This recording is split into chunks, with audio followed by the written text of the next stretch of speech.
João 15, versículo 5.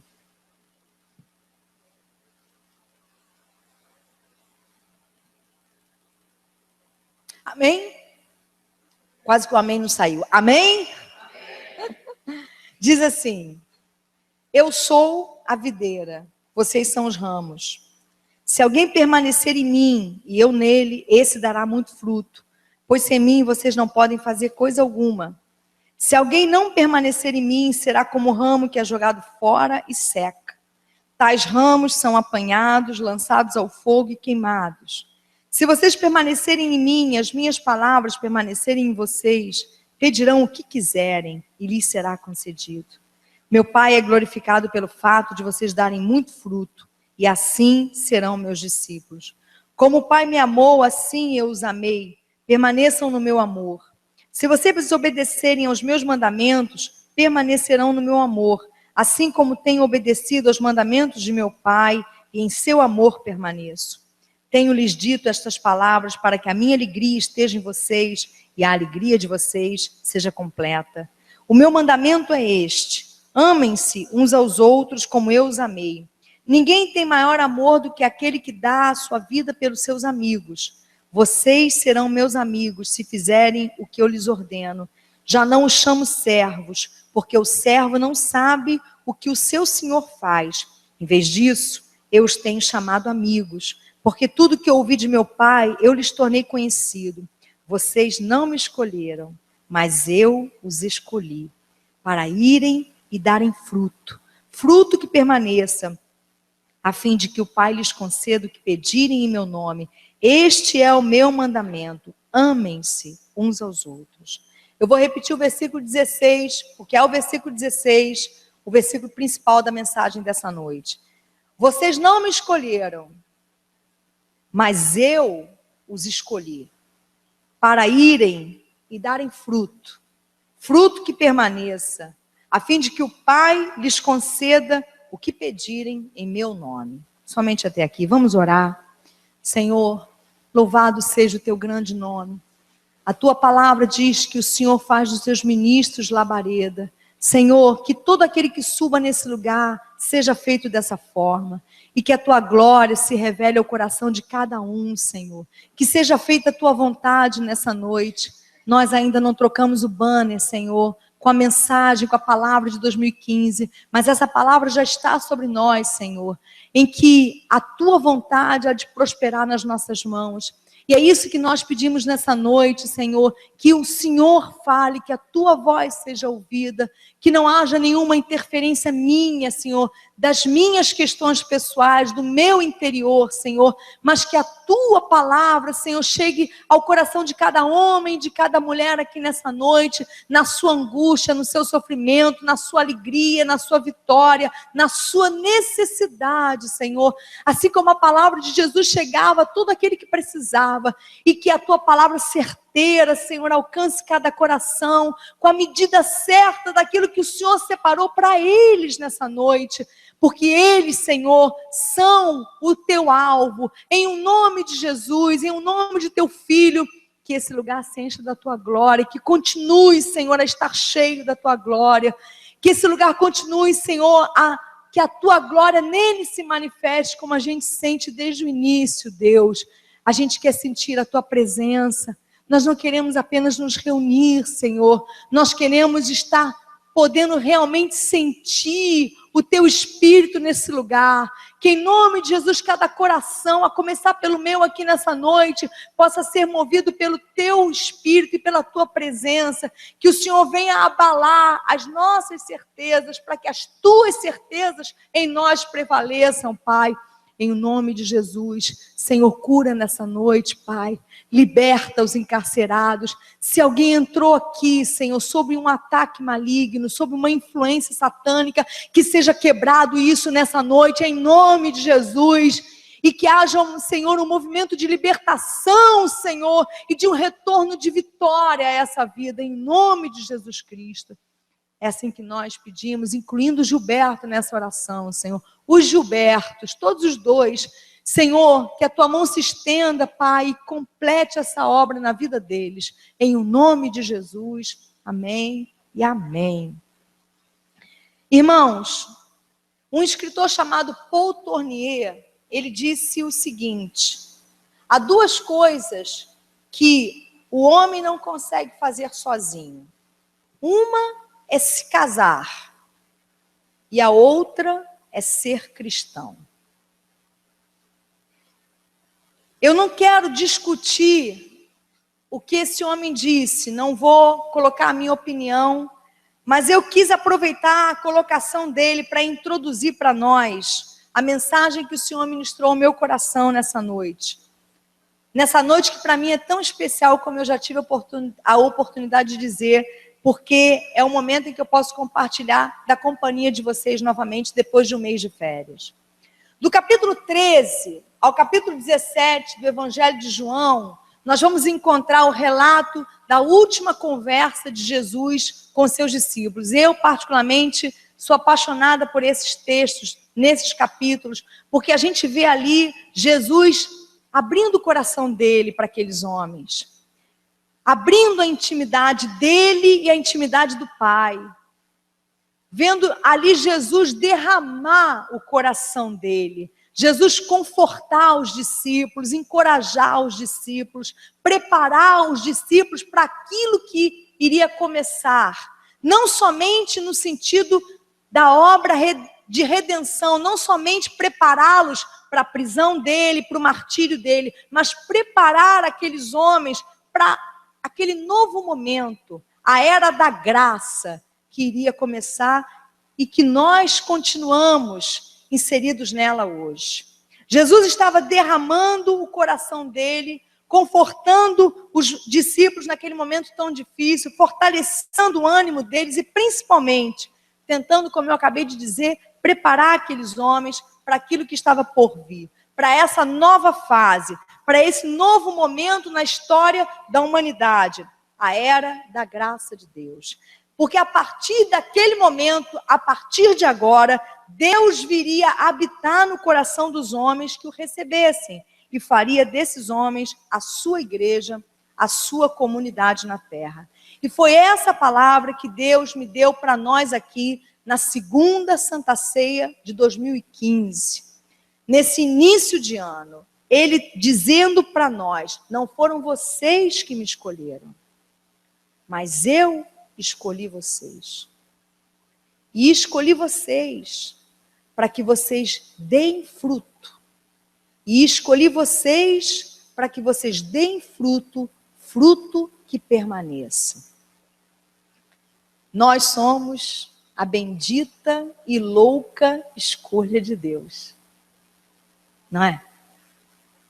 Como Deus se arriscou escolhendo a gente. Sinceramente, se você fosse Deus, tu entregava o seu reino para pessoas como nós? Com todo respeito a nós e com todo carinho, não ofendo ninguém, vocês me conhecem. Mas olhando para nós, para todas as nossas dificuldades, para todas as nossas incertezas, para todas as nossas dúvidas, para todas as nossas alterações emocionais, para tudo que nos preocupa, Deus se arriscou um bocado, né? Escolhendo a gente.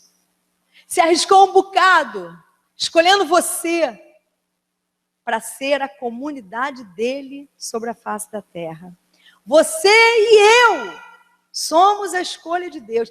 Você poderia, por favor, virar para a pessoa que está ao seu lado e dizer para ela aí exatamente isso: você é a escolha de Deus. Você é a escolha de Deus. Às vezes a gente é tão complicado que nem a gente se escolheria para algumas coisas. Não é verdade? Às vezes o pastor escolhe alguém para fazer uma oração, a pessoa fala: não.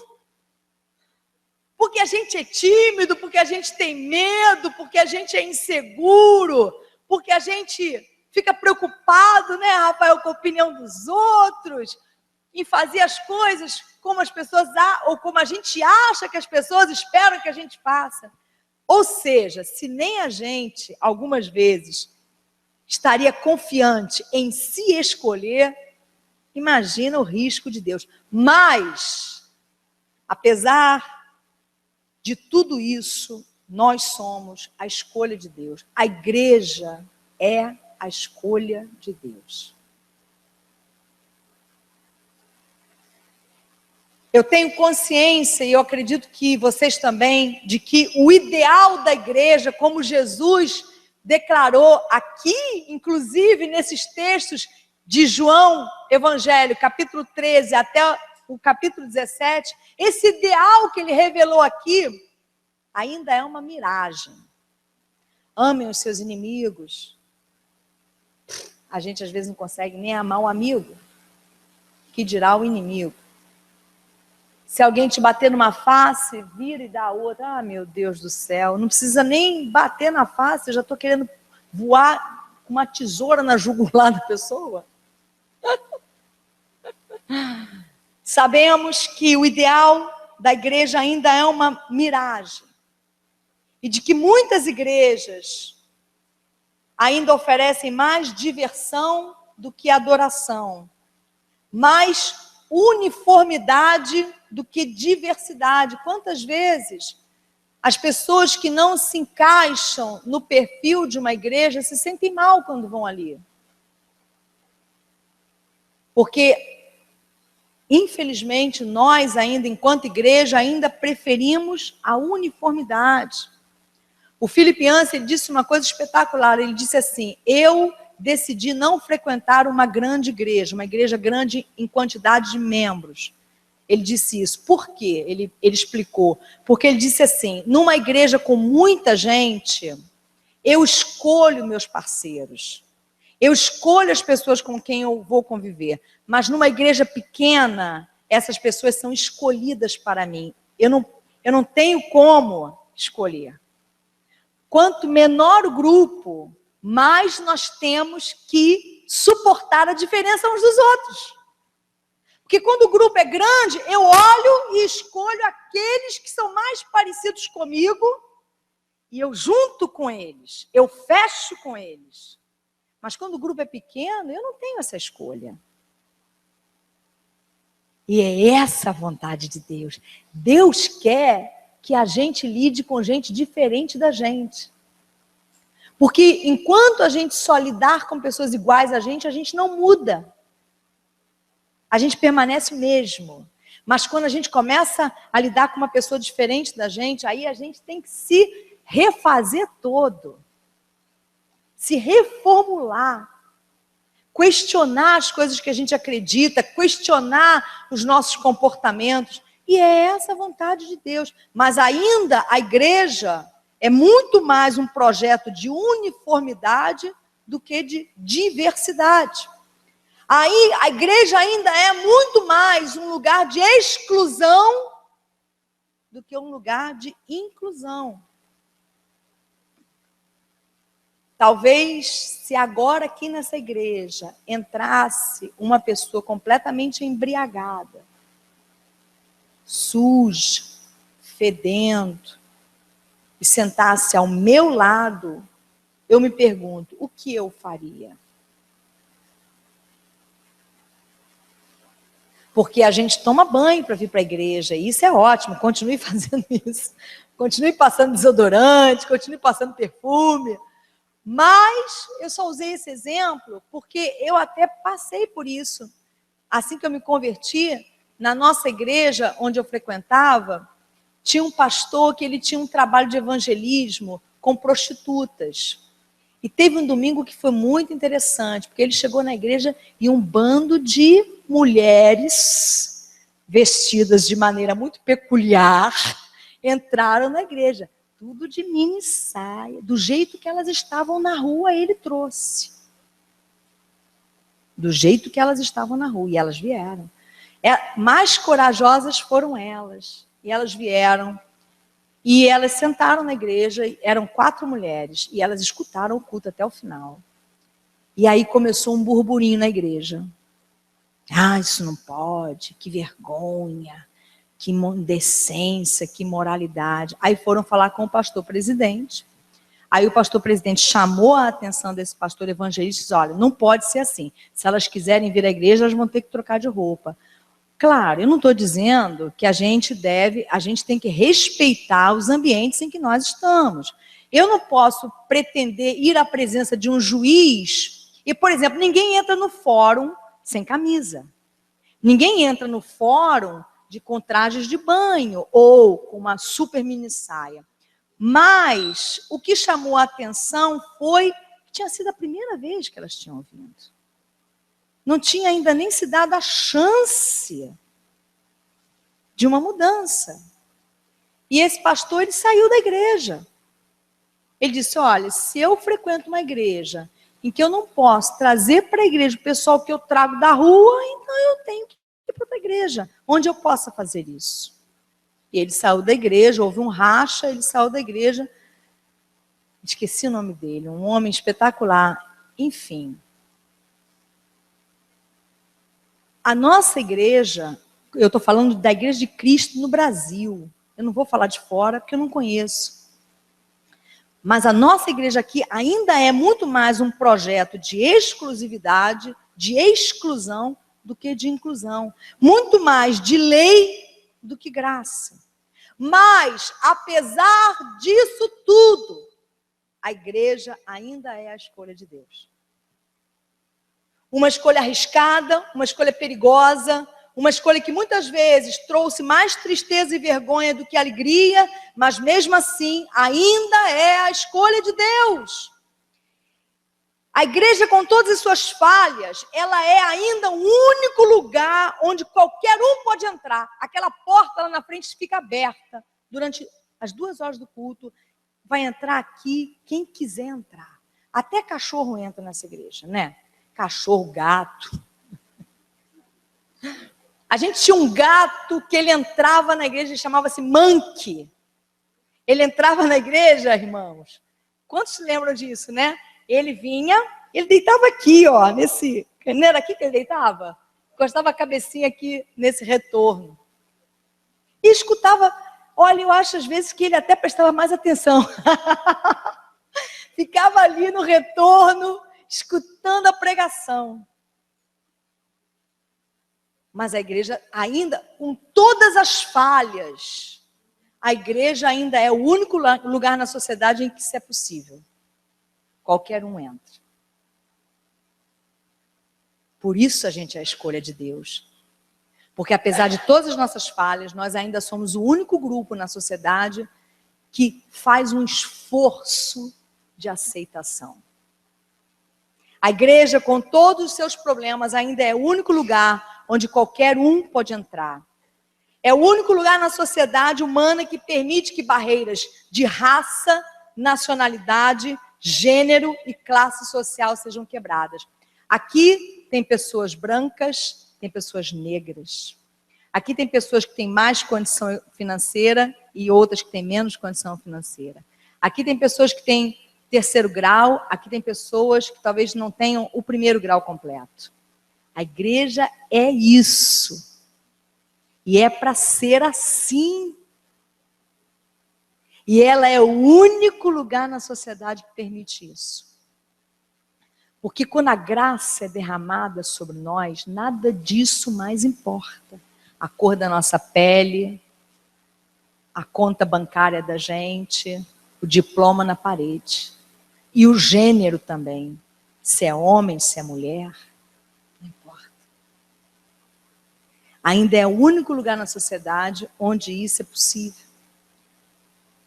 E aí, enquanto eu meditava nisso, no risco que Deus correu escolhendo a igreja, com todas as nossas dificuldades, o Senhor me levou a um texto que está em Mateus capítulo 20, não precisa ler agora, pode ler em casa, Mateus capítulo 20, do versículo 1 ao versículo 16, é a parábola dos trabalhadores na vinha. Essa parábola é o seguinte, Jesus contou uma parábola que é da seguinte forma: um rico, um proprietário de uma vinha, ele estava separando pessoas para trabalharem na vinha dele. Então, 6 horas da manhã, ele foi até a praça, e os trabalhadores que estavam ali, ele disse: vocês querem trabalhar na minha vinha hoje? Eu pago 1 denário pelo dia de trabalho de vocês. Aí eles aceitaram e foram. E nas 3 horas seguintes, ele repetiu a cena. Às 9 da manhã, ele foi na mesma praça, ao meio-dia, ele foi na mesma praça, às 3 horas da tarde, ele foi na mesma praça, e ele continuou contratando as pessoas. E às 5 da tarde, que seria o último horário possível para fazer uma contratação, porque às 6 horas acabou o dia, não é mais possível contratar ninguém, ele ainda contratou, e ele perguntou para aqueles homens que estavam na praça às 5 da tarde: por que vocês estão aqui sem trabalhar? E os homens responderam: porque ninguém contratou a gente. Ele disse: então vamos lá trabalhar na minha vinha. Aí falou para o rapaz que ia fazer os pagamentos: começa pelos últimos. Pague primeiro os que chegaram por últimos, que começaram a trabalhar às 5 da tarde, que trabalharam 1 hora só. E aí pagou-se a esses homens 1 denário.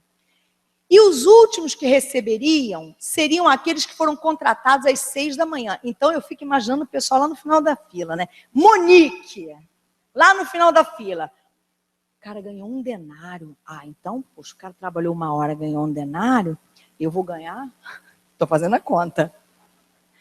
Eu trabalhei 8 horas. Se ele trabalhou 1 e ganhou 1 denário, eu vou ganhar 8 denários. Aí eu já chego lá, preparando-me para receber meus 8 denários.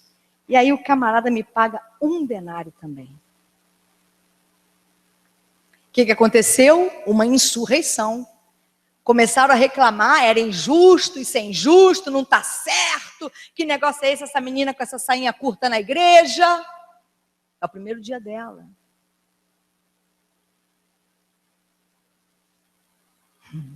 Estão entendendo a comparação que eu estou querendo fazer? E aí o Senhor diz para eles assim, aí a frase de Deus é espetacular. A frase no final da parábola, a resposta, a explicação que Deus dá é o seguinte: não tenho o direito de fazer o que eu quiser com o meu dinheiro? Essa é a resposta para a gente.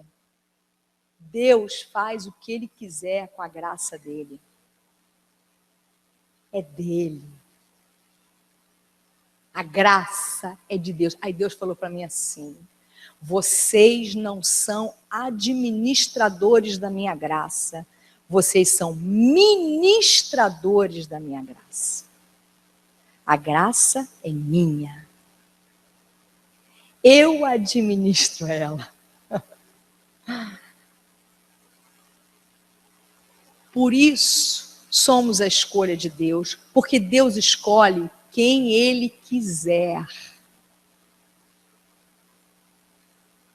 Porque a escolha é dEle, porque a graça é dEle, porque o reino é dEle, porque o poder é dEle, porque a unção é dEle. E Ele derrama a unção dEle sobre quem Ele quiser derramar. E eu não tenho nada com isso. Eu só ministro a unção dEle, a graça dEle, a palavra é dEle. O amor é dEle. Por isso somos escolhidos. Porque a escolha é dEle. Sempre foi, sempre será. Ele escolheu você, porque Ele escolhe quem Ele quiser. Ele escolheu a mim, porque Ele escolhe quem Ele quiser. E eu preciso me lembrar disso. Eu preciso caminhar a minha vida com Ele, me lembrando disso. De que eu não administro a graça. De que eu não administro a igreja. De que eu não administro a unção. Eu ministro a graça. Eu ministro a unção de Deus. Essa é a explicação. Apesar de tudo, a igreja é a escolha de Deus. Porque Deus, assim como qualquer outra pessoa, tem o direito de fazer o que quiser com o que lhe pertence.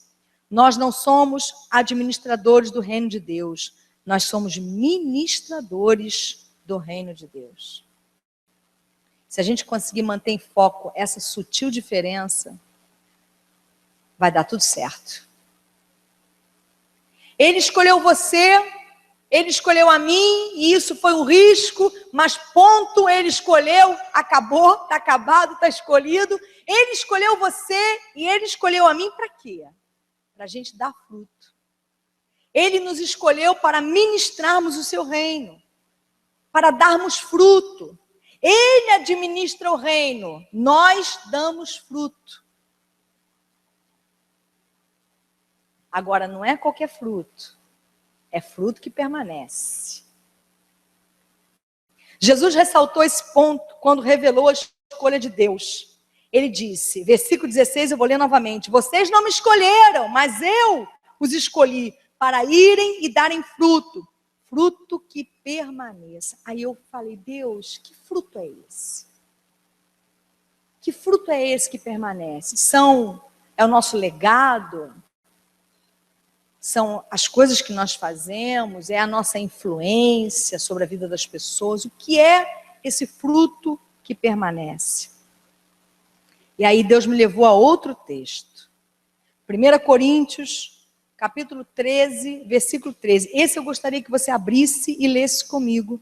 1 Coríntios, capítulo 13, no versículo 13, diz assim: assim permanecem agora estes três: a fé, a esperança e o amor. O maior deles, porém, é o amor. Ou seja, o fruto que permanece é o fruto da esperança. O fruto que permanece é o fruto da fé. O fruto que permanece é o fruto do amor. Você foi escolhido por Deus, e eu fui escolhida por Deus para frutificar fé, esperança e amor. Porque é isso que permanece. A gente pode construir prédios lindos, escrever centenas de livros, pregar milhares de pregações, fazer centenas de orações, ajudar socialmente milhares de necessitados. Isso tem que ser feito com base na esperança, com base na fé, com base no amor. Aí isso permanece. Por exemplo, quando você está aqui nessa noite e quando você no final do culto der um abraço na Vânia e no Nil, que estão enfrentando um problema na família deles, ou durante a Santa Ceia, quando você trocar o cálice com eles, você os abraçar e der um forte abraço e talvez você ministrar uma palavra de esperança, sabe o que você vai estar fazendo? Você vai estar frutificando. Quando um irmão chega para você e diz, poxa, eu estou com um caroço aqui, apareceu um nódulo, e você diz, olha, eu vou estar orando, vai dar tudo certo, tenha fé. E aí você chega em casa e ora. Sabe o que você está fazendo? Você está dando fruto que permanece. Quando você liga para uma pessoa enferma para saber como ela está, para conversar com ela, para animá-la, para encorajá-la, sabe o que você está fazendo? Você está dando fruto que permanece. É isso que Deus vê. Às vezes a gente fica muito preocupado com as coisas que os homens veem e que não são frutos que permanecem. Porque o fruto que permanece é o fruto da fé, o fruto da esperança, o fruto do amor. Finalizando, o Senhor diz, em continuação no versículo 16, assim, voltando para o Evangelho de João, capítulo 15, versículo 16. Vocês não me escolheram, mas eu os escolhi para irem darem fruto, fruto que permaneça, a fim de que o Pai lhes conceda o que pedirem em meu nome. Este é o meu mandamento, amem-se uns aos outros. Eu li a partir do versículo 5, quando Jesus está dizendo, eu sou a videira verdadeira e quem permanece em mim vai dar muito fruto. A gente só pode dar fruto, fruto que permanece, e dar esse fruto em abundância, quando a gente permanece em Jesus. E o que é permanecer em Deus? Ele disse, aquele que permanece em mim e as minhas palavras permanecem nele. O que é permanecer em Deus? O significado do verbo permanecer é seguir existindo, manter-se, continuar, persistir com veemência, insistir. Eu achei tremenda essa definição, principalmente seguir existindo. Sabe qual é a única coisa com a qual nós temos que nos preocupar? É seguir existindo em Cristo. É persistir com veemência em Cristo. É dizer para a gente, não é para os outros, é para a gente mesmo. Se quisesse, não podia, se pudesse, não queria. Como essa frase é de um ancião à beira da morte, cristão, apaixonado por Deus. Perguntaram para ele, o senhor alguma vez pensou em deixar Jesus?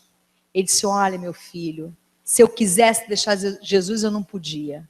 E se eu pudesse deixar Jesus, eu não queria. Essa é uma boa frase, né? Para se dizer durante a vida, né? Se quisesse, não podia. E se pudesse, não queria. Siga existindo em Cristo. Persista com veemência em Cristo. E aí você vai dar fruto. Fruto que vai permanecer. Às vezes a gente quer a segunda parte do texto. Quando ele disse, no versículo 16, a parte B. O que vocês pedirem em meu nome, o Pai lhes concederá. Isso nós gostamos. Almejamos, desejamos que Ele nos conceda o que nós pedimos. Mas é engraçado como isso foi colocado no segundo ponto. Não é a parte principal. Para Cristo, para Deus, o mais importante não é que as nossas orações sejam respondidas. Isso é consequência da gente seguir existindo em Cristo. Para nós, é como se a gente virasse, né? Para nós, o mais importante, muitas vezes, é que as nossas orações sejam respondidas. Para Deus, não. Para Deus, o que talvez seja o alvo da nossa vida, Ele vê como uma consequência natural. Uma consequência natural da gente seguir existindo nele. Finalmente, que Deus colocou no meu coração através dessa palavra para nós, nesse ano em que Ele disse para nós que o desejo dele é que a vontade dele prospere nas nossas mãos, é que o nosso desejo seja a gente ser escolhido por Deus para gerar frutos de fé, esperança e amor. De tudo que você está preocupado agora, deixe de lado as suas preocupações. Você foi escolhido por Deus, por isso que você está aqui. Não foi você que escolheu Jesus, foi Ele que te escolheu. E te escolheu para que você dê fruto. Fruto que permaneça. Fruto de fé, fruto de esperança e fruto de amor. Mas não se preocupe em dar fruto. Que isso é consequência, assim como orações respondidas. Só se preocupe em seguir existindo em Cristo. Mas seguir existindo em Cristo não é simplesmente a gente dizer, eu sou cristão, eu frequento uma igreja A, B ou C. Não. É ter o coração com Deus, de verdade. É acreditar que Jesus Cristo é o Filho de Deus, o Cordeiro Santo que nos purifica dos nossos pecados. Que Ele é o alfa e o ômega, o princípio e o fim, em quem todas as coisas subsistem. É acreditar que Ele está presente o tempo todo E que o tempo todo nós podemos estar em oração com Ele, porque não precisamos nos restringir a momentos de oração. Podemos ter uma vida de oração em que o tempo todo você sinta, não apenas sentir, mas você tenha convicção da presença de Deus. Por exemplo, você tem convicção da presença da sua alma? Me prove que a sua alma está presente. Você consegue provar que a sua alma está em você? Cadê a sua alma? Cadê a sua alma? Me mostre a sua alma. Você já viu uma pessoa morta? Quando o espírito saiu dela, ela fica totalmente diferente, não fica? Porque a alma saiu dela. Mas eu olho para você, eu vejo a sua alma. Mas na verdade eu não estou vendo a sua alma, eu estou vendo o seu corpo. Mas eu tenho certeza que tem uma alma dentro de você, e você, mais do que eu, tem essa certeza. Alguém consegue tirar essa certeza de você, de que você tem uma alma? Alguém consegue? Se a pessoa chegar para dizer, você não tem alma, você vai dizer, está louco, como que eu não tenho alma? Ela está aqui, me mostra onde ela está. Eu não posso mostrar, mas ela está aqui. É a mesma coisa estar em Cristo. É a mesma coisa uma vida de oração. Não é restringir a vida a momentos de oração, mas o tempo todo estar consciente da presença de Deus em nós. E o tempo todo apresentando a Ele a nossa vida. Amém? Meu desejo para nós, eu creio, o desejo de Deus para nós, e o meu desejo também é esse, de que a gente dê fruto que permaneça, baseados na fé, na esperança e no amor. Amém?